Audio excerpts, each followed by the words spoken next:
Ladies and gentlemen, we thought the show was not going to happen. Out of all the topics I've done, wow, this one was just driving me crazy. But the show must go on.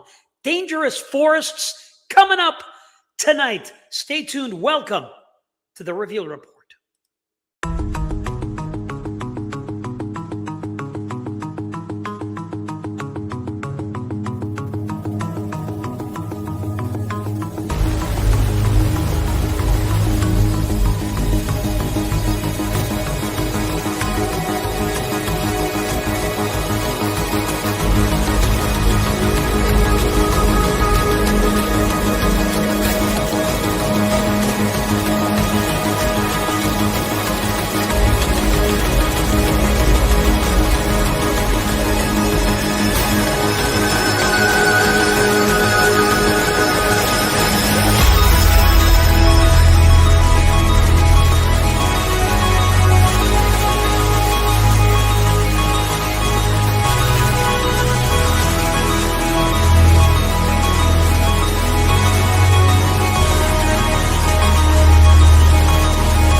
Ladies and gentlemen, welcome to the show. I'm your host, George. Wow. Today, I almost thought the show would not even happen.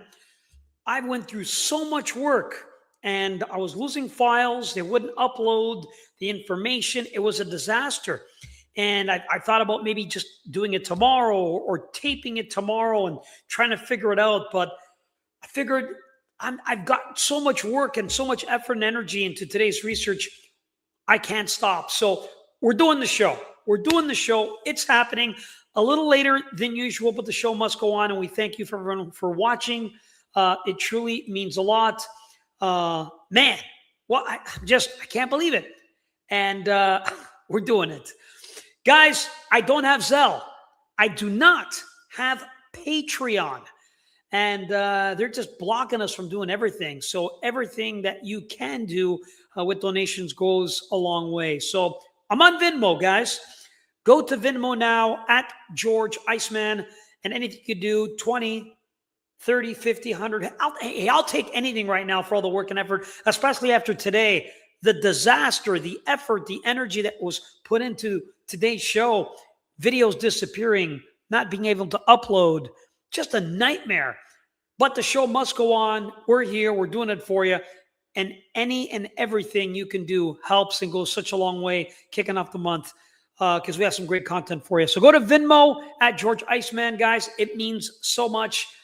Whew. All right, let's get started. Let me bring my co-host, also an author. Please welcome Miss Jessie Czebotar. Jess? Hey, and George, if I can just clarify, were you meaning you didn't have PayPal? You said Patreon by accident. So sorry? I just want to... You said Patreon instead of Oh, PayPal. sorry, yeah. I meant, yes, Zelle and PayPal. That's what I meant. Thank you. Yeah. So they can still join us on Patreon afterwards. Tonight, we're doing an after show with Q&A. I think I was getting, people were messaging me, were coming on saying they're already joining, but wait, don't join because we're not starting the show for a little while. We're come back to YouTube. Yeah. Lisa M., Dolly H. Lisa M. Dolly H. Big thank you. Sending something right away my way. I haven't even seen if somebody else has sent something, but I want to give a thank you right now before we start the show to Dolly H. Lisa M. Two amazing women throwing something my way to help keep this first hour here on YouTube to bring the information. Please give them a thank below. And during the show, if anyone is able to send something my way, I'm going to give you a shout out. I'm going to mention your name. I'm going to give you thanks and gratitude and appreciation because it goes a long way. I want to thank you. All right, Jess, let's get into it. Dangerous forests, missing people, UFOs, Bigfoot. I mean, what's going on in the world today? This has been going on for a very long time. Before I even get into any video clips and get into it, do you believe that there could be several different reasons that people go missing in forests all around the world today? I do. And I think we may be surprised at some of the possibilities out there as to why they go missing. Yeah, we're going to dive into it a little bit. We're going to begin the first story with a gentleman who apparently hunts Bigfoot creatures. I mean, he believes in it. He said he caught one. I got some footage. He did an interview. I'm going to play this. We're going to get your feedback. Let's hear what he has to say, because I thought it was interesting. So without further ado, turn up your volumes. Take a listen to this guy.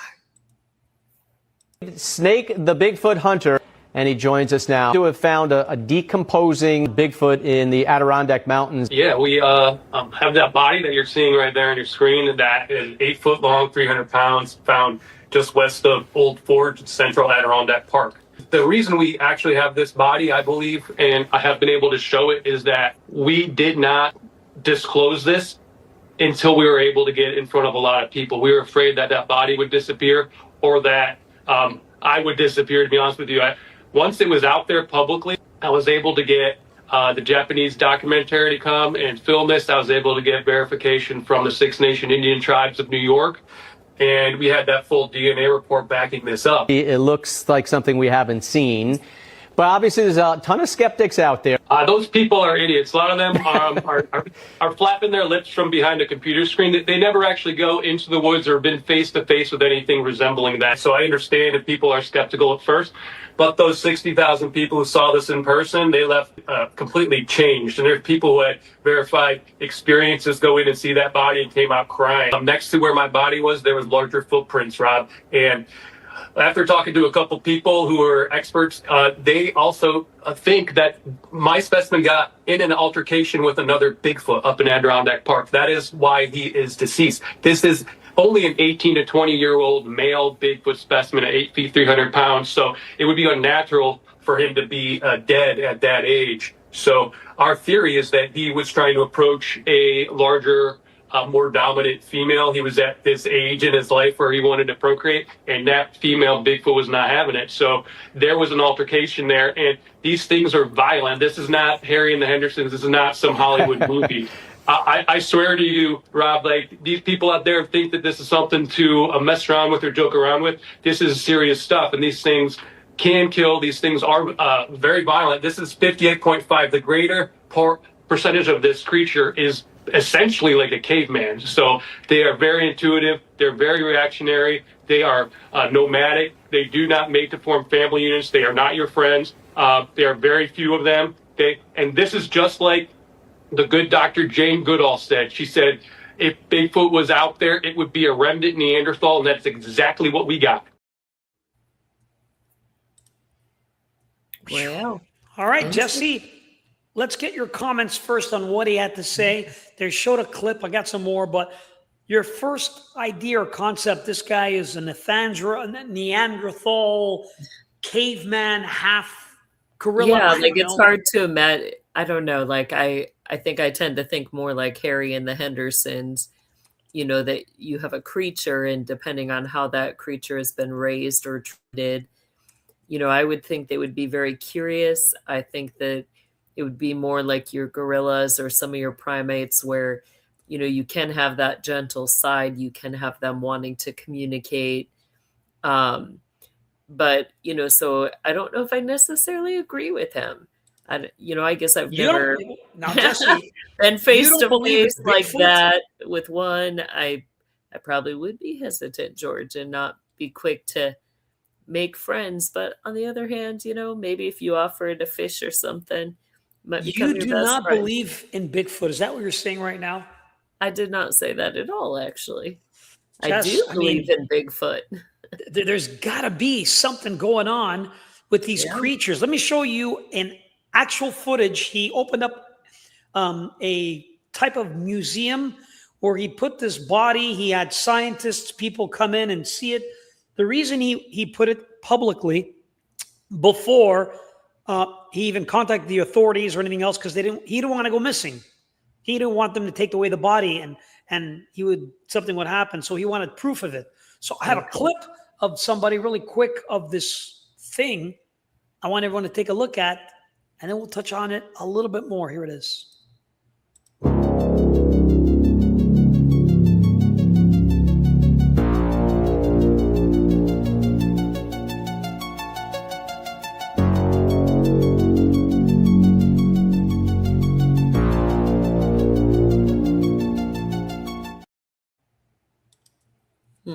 About 8 That feet. one He said looks around. less real than the picture. Yeah, but he said it's about, I think he said 8 feet, almost 300 pounds.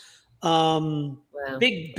You would think it would have been taxidermied, but that doesn't even look taxidermied or preserved in any way, George. It looks I don't like know. that may not be a real one. Are you saying I cannot believe what they put on the internet? Is that what you're Some saying? things, I mean, some of it's questionable, but I think there could be Bigfoots. I actually had a friend who ran into one at he was doing utility work in Oregon and Okay. went into an area to do utility work and ran into one and kind of walked back out and, went his merry little way for a while until it was gone. But I don't know. Well- That one did not look like it could have been real. It didn't look taxidermied. Maybe I he mean, found I'm another not there. I one. didn't see it. I don't know for sure. And that's the one thing. However, I believe that there could possibly be some type of creatures that have some type of. You get a lot of human history being or of it. something Like in the forest. you even get like the man of the woods rituals in Germany or upper areas like in the Netherlands and areas like that. And they have men dress up as like these Sasquatch, Bigfoot like creatures. You've got stories of the Yeti, which are very similar, only, acclimated to the snow and ice out of Norway, Sweden, and other, ice-borne places. So I think you get so much like witnesses, people claiming that they saw it and describing similar traits, similar characteristics. I think that it's valid to say that they exist, whether they're still, they may be very rare. They may be extinct. I don't think they're quite extinct, but they might be getting close,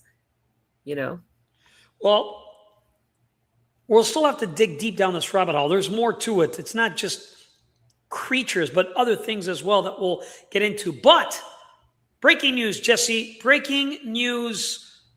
Letha Russell.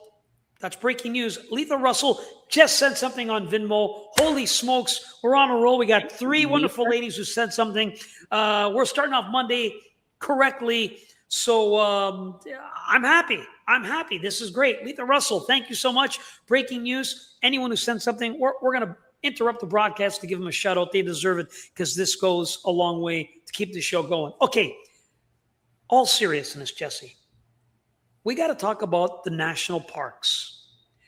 There is things going on in these national parks. And I found this guy. He's got a great Instagram. I'll have to share it so everybody can check it out. And he talks about it in depth. So I want to play this clip of what this man has to say about national parks. And then we're going to get into it. So turn up your volumes and take a listen. Why do so many people go missing in our national parks? There's a theory about these places called containment theory, and it claims that America's national parks weren't created only to protect the wilderness from us, but they may have also been created to contain something that lurks inside. Between 2018 and 2023, almost 1,200 people have been reported missing from national parks. Most of these people were eventually found, but a number of them never came home. Think about what lies within many of these parks. Isolated mountain ranges, enormous cave systems, dense forests, volcanic regions, and millions of acres where someone could disappear without a trace under normal circumstances. But there are many cases out there where it makes no sense how somebody disappeared. And a lot of these cases have similar hallmarks, like turning a bend on a trail and just vanishing. Massive search efforts will happen and either nothing is found or it's just an article of clothing or shoes being found way too far away from where that person went missing, or their shirt is neatly folded on a log, or something of theirs was found up on a mountainside that would be almost impossible to get to. And sometimes when remains are found, they show up in an area that was already searched several times. Now, the idea, according to this theory, is that national parks might double as containment zones, but containing what? The theory connects these places to unexplained disappearances, strange lights, UFO sightings, cryptid encounters, and other high strangeness activity that the government might even know what's going on secretly about this. Some even think that there could be an agreement with whoever or whatever occupies these regions. Something like, we won't push our civilization into your territory, but anyone who enters there becomes an acceptable risk to go missing. Think about people like Teddy Roosevelt. He was once a president in the early 1900s, a conservationist, avid outdoorsman who protected enormous areas of wilderness and helped pave the way for the National Modern Park System. He even has an account of a creature that sounds a lot like a Bigfoot. So did he know something that we don't, and that's why he pushed for certain areas of our country to be contained and preserved? And there's the idea. Contained and conserved. You cannot go there.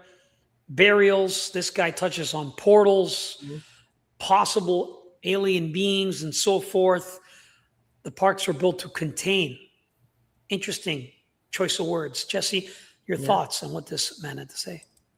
Yeah, I agree. That was an interesting choice of words, whether it's containment or, it's meant to keep people out. It's advertised as a place where people should be able to go and just enjoy nature. You do have high-level individuals like Teddy Roosevelt, others who preserve that. But even our national forests are marked under UN territory. That should scare us. That means that there's a connection with the United Nations to those areas and those lands. Why?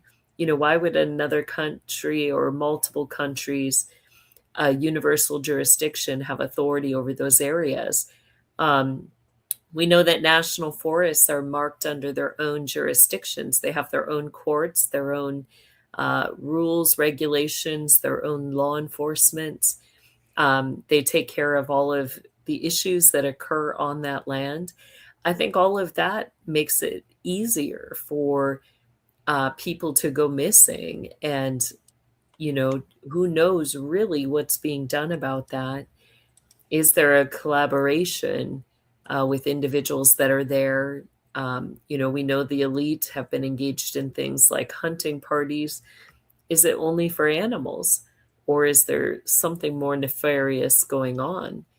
Are they hiding underground things, military facilities, or territories where, they're going to be using the UFO stories to kind of, draw people in, draw the curiosity, and then they're doing something behind the scenes to make people disappear or to abduct, to torture, to harm individuals.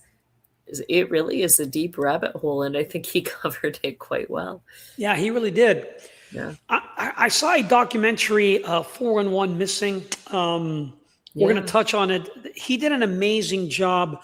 He broke down a few cases. So the documentary takes you on a journey on these forests.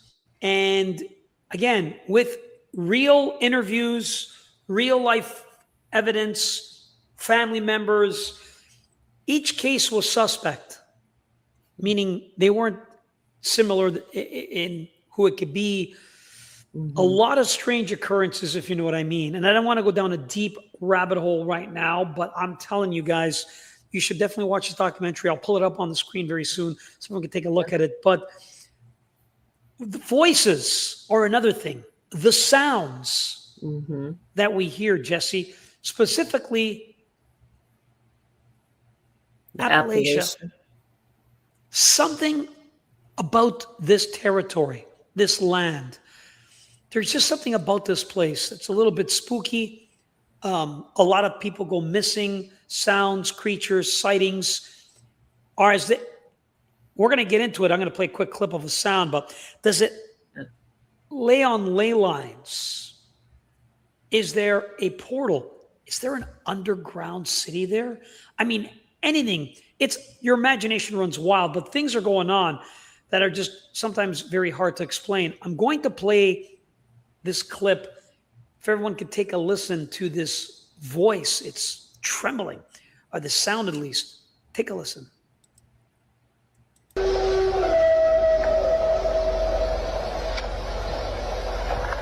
As their car rolls to a stop at the edge of a dense trail, a chilling screech rips through the night.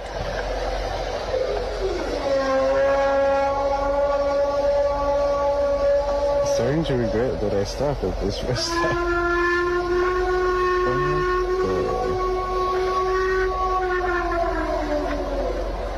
One officer mutters, they say Bigfoot isn't real, but whatever's making that sound doesn't seem ordinary. And they say Bigfoot isn't real?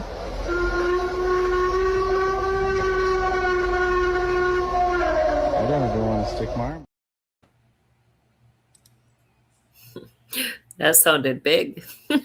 Big and scary. Could it be a type of moose, possible animal? Absolutely, it could be.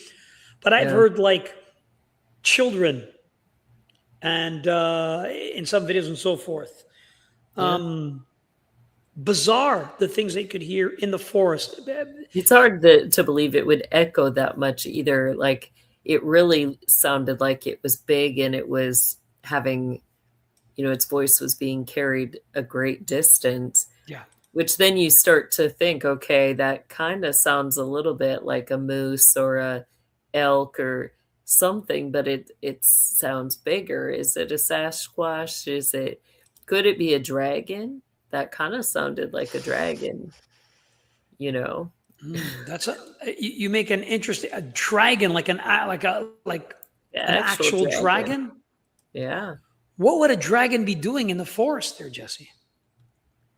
I have no idea on that. But we've touched on other shows that there is. I mean, it could be possible, right? Yeah, very much could be. It could be possible. It's just wild. It's just wild that people go missing. But why do they go missing? And by the way, folks, we're not talking about just children. It's not just children. Adults go missing. Men, homeless men. Homeless men. Yeah. David Pilates, that's what it is. David Pilates is an investigator, and he was on Joe Rogan. He told some interesting stuff, different cases, an amazing documentary. I highly recommend everyone see it and look for him. He is incredible. And this is just in North America. We're just touching on North America. There's other parts. I'm going to play another interesting story. Quick clip here. This story, not what you think, Jess. Not necessarily maybe disappearing and gone, but disappearing and returning. But what did they see or go through? Turn up your volumes. This one is a bit creepy. Here it is. A 5-year-old girl vanished for 5 years. When she returned, she hadn't aged a single day. No memory of where she had been. This isn't just any disappearance. This happened in the Hoia Baciu forest, a place where strange lights flicker and time vanishes. It started with a shepherd and his 200 sheep, who walked in and they were never seen again. There's a clearing in the middle of the forest where no trees grow, a place some say is a portal to another world. Hikers report hearing whispers in languages they don't understand, feeling unseen eyes watching them, and seeing distorted figures shifting between the trees. Some leave with missing time, others never come back at all. Something about this place isn't right. Hit the follow button for more horror stories. A 5-year-old girl vanished for 5... All right. Girl goes missing for a few years, comes back, hasn't aged. 5 years and hasn't aged. I don't know, George. I would be like, even if that was my kid, I would be sitting there like, Lord Jesus, I don't know what to feel about this, and I would have some questions. I mean, what do we say to this? Yeah. I mean, your mind goes all sorts of places, like you want to believe. Like, for people who've gone through something like that, it's horrific.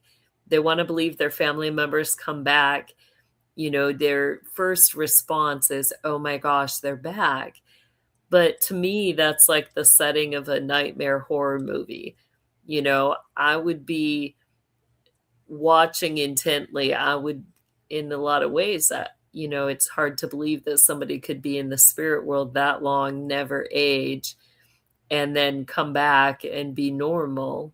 I would be more likely to believe it was a demon or something else manifesting than my real loved one. I would not be so fast to welcome it back. As sad as it is, I would be kind of very, skeptical. I'd be like, what in the world? If they showed up at my door, I would be like calling the police before I let them in. I'd be like, hold on, kid, Portals. We've talked about areas around the world where the military takes over. Maybe they have no fear in these particular national parks to protect it because they have their own, whoever's there is going to protect it anyway, so you shouldn't be messing around. But these questions are asked in this particular documentary called Missing 101, The Hunted. Hunters have disappeared from the wilderness without a trace for hundreds of years. And David Pilates presents the hunted true stories of hunters experiencing the unexplained in the woods of North America. This is a great documented series. Tony does a great job. Real stories, real people, real life. It's unbelievable. Highly recommend. Again, just listen. UFOs, maybe. Creatures, maybe. Portals, doorways, possible. Yeah.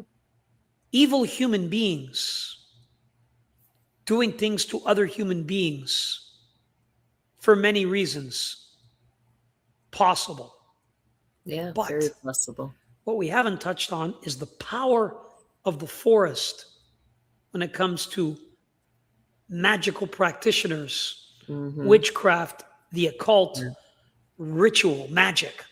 Let's touch on that. Jesse, what are your thoughts on how anciently the Druids and the old ancient magicians would use forests to live separately from everybody else to conduct their ritual spells? Yeah.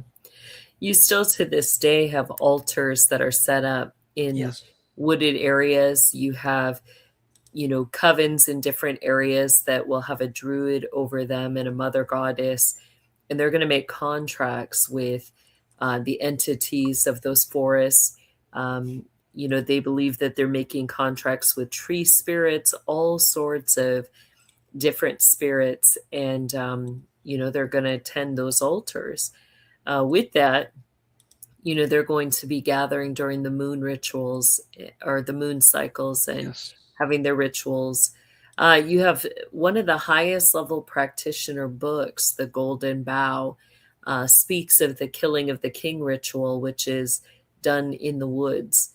And they will target an individual and, kind of elevate that individual as a king, and only to then sacrifice that individual to the woods.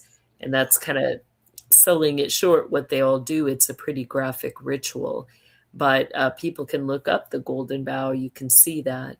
And it's intense. I mean, you get a lot of rituals that happen still to this day, through both internationally as well as in the United States in certain wooded areas. Mm-hmm.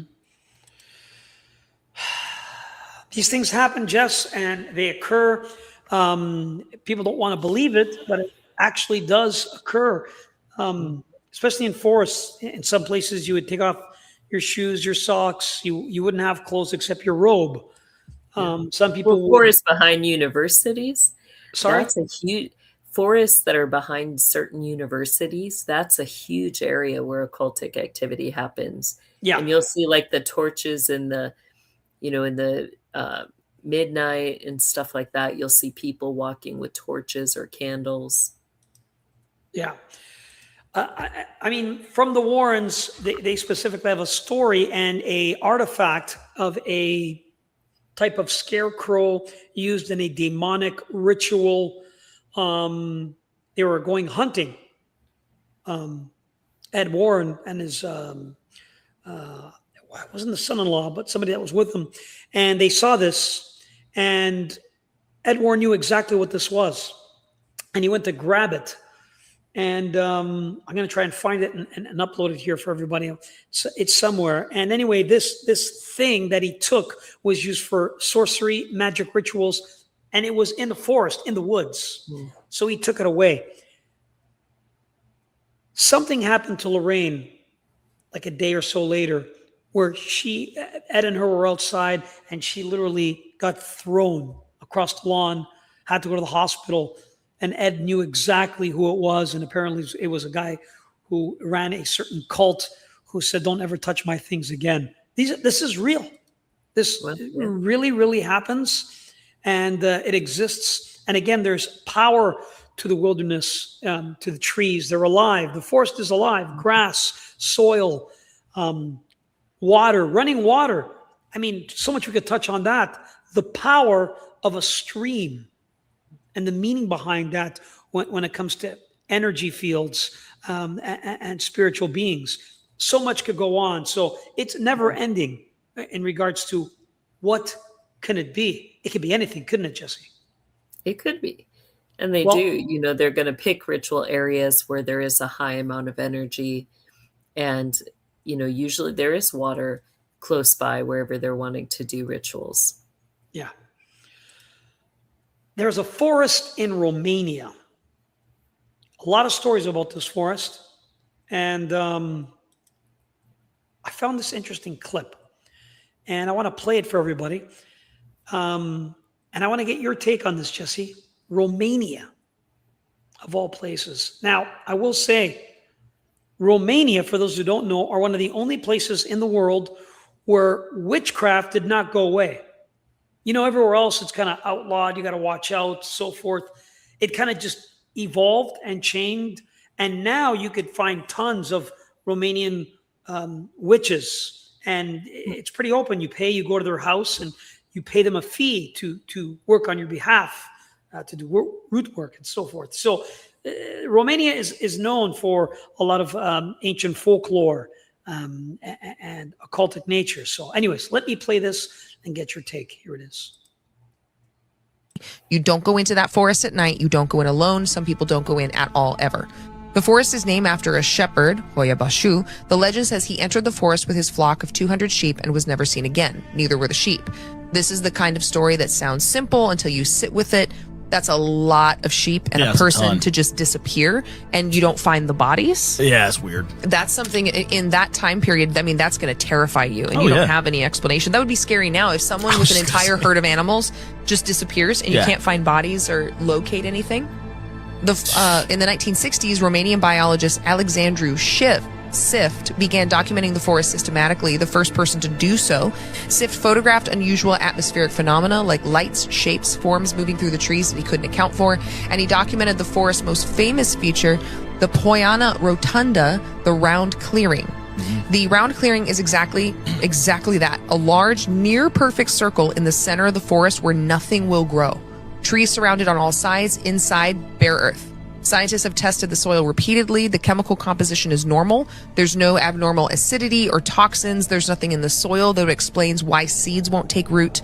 Researchers have planted things in the clearing. They do not grow. Every year the clearing stays the same. It's weird, isn't it? Isn't that wild? Absolutely. Wow. This one is really intriguing. It's interesting. Yeah. It almost makes me think of a sinkhole or something. Is it a place where, you're going to have people sinking in a way? Legend says that this forest in Romania is one of the most haunted in the world. It is said to have ghost and UFO sightings, disappearances, and unusual high amounts of electromagnetic energy in the clearing at the center. This is what they're talking about. This is where scientists went to. No trees, no plants, nothing could grow there. things have gone missing. This is a strange place. What are your thoughts on this, Jesse? Yeah. I think, it could be all or any of those things. We know practitioners are able to seal or do certain things to areas. You've got witches or warlocks that are able to curse. Could there be an ancient curse on this area where no life, okay. is going to be able to form? Maybe it's a place of death, and maybe it's a portal or doorway. It could be all those things.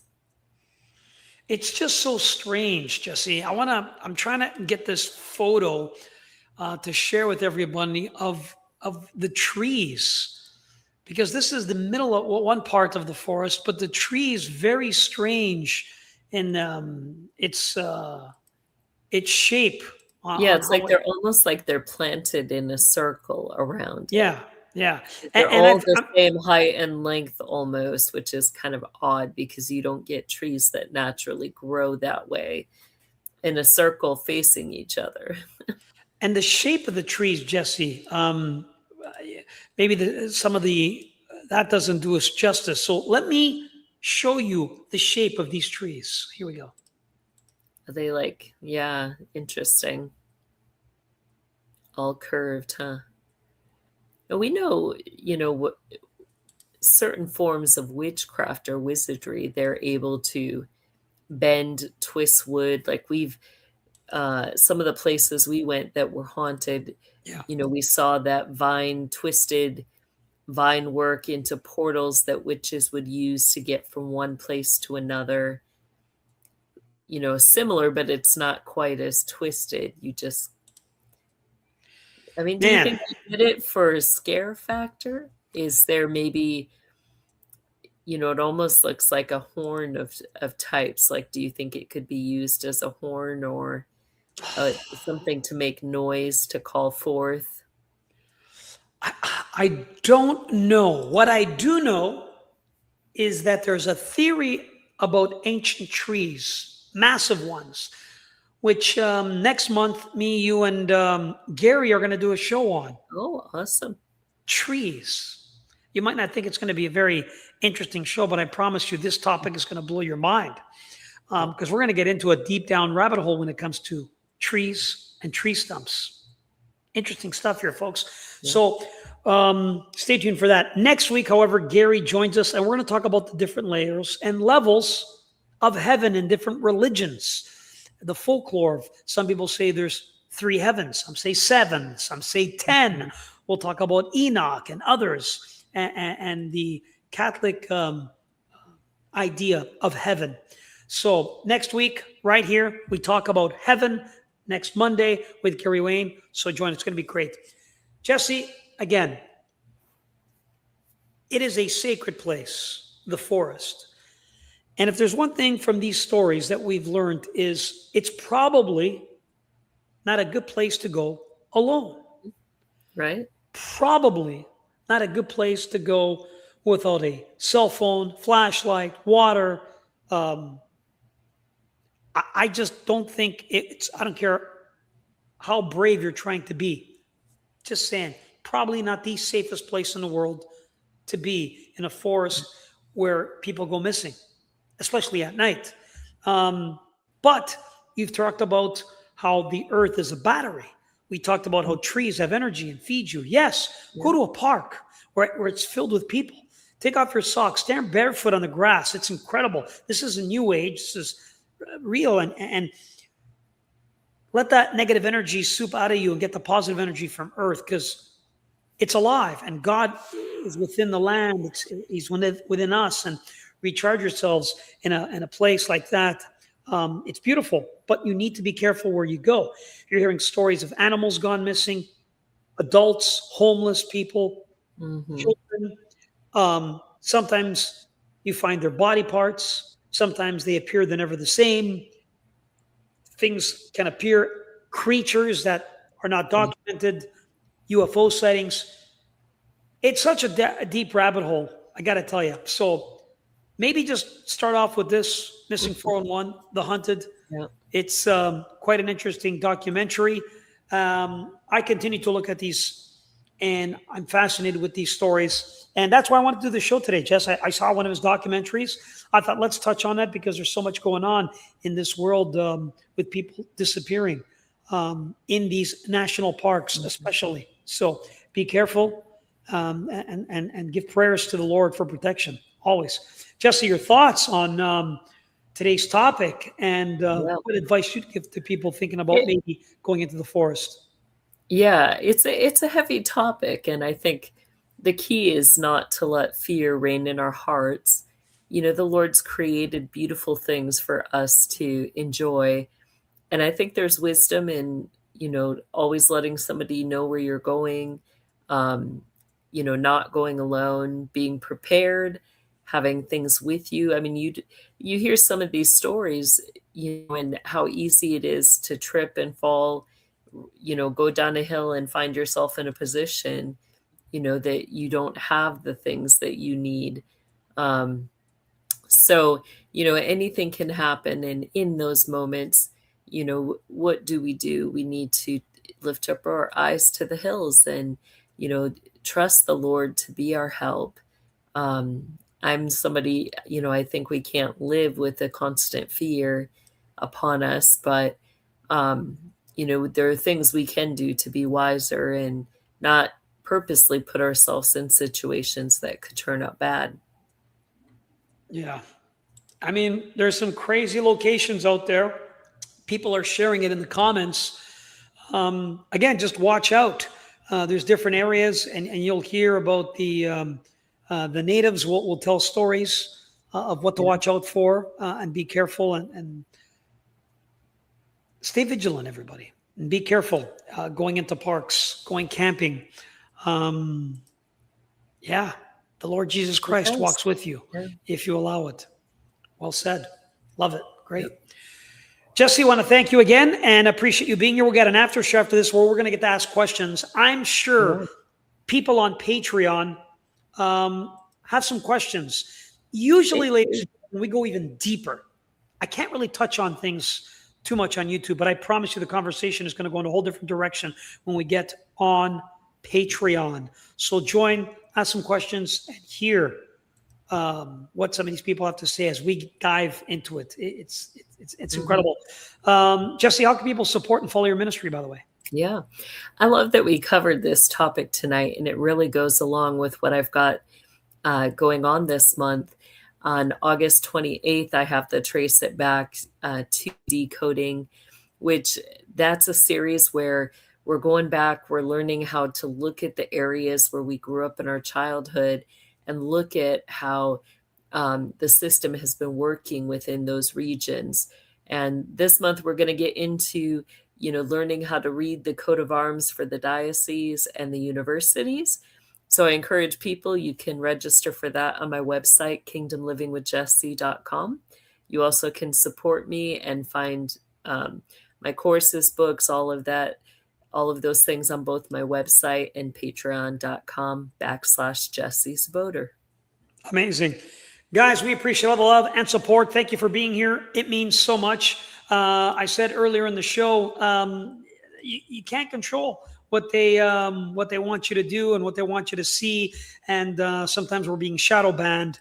Again, unfortunately, I do not have PayPal or Zelle. You do have Patreon. I do have Patreon, and I do have Venmo.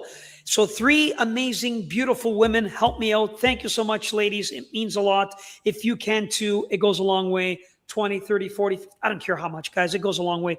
It helps for the work, energy, effort that we put in to do the show every Monday for the first hour on YouTube. Go to Venmo at George Iceman. Thank you so much, guys. All right. Without further ado, we're going to head on over to Patreon for the after show, a Q&A. It's going to be incredible. I hope you guys join us. If not, we hope to see you next week right here on The Reveal Report. Good night, everyone.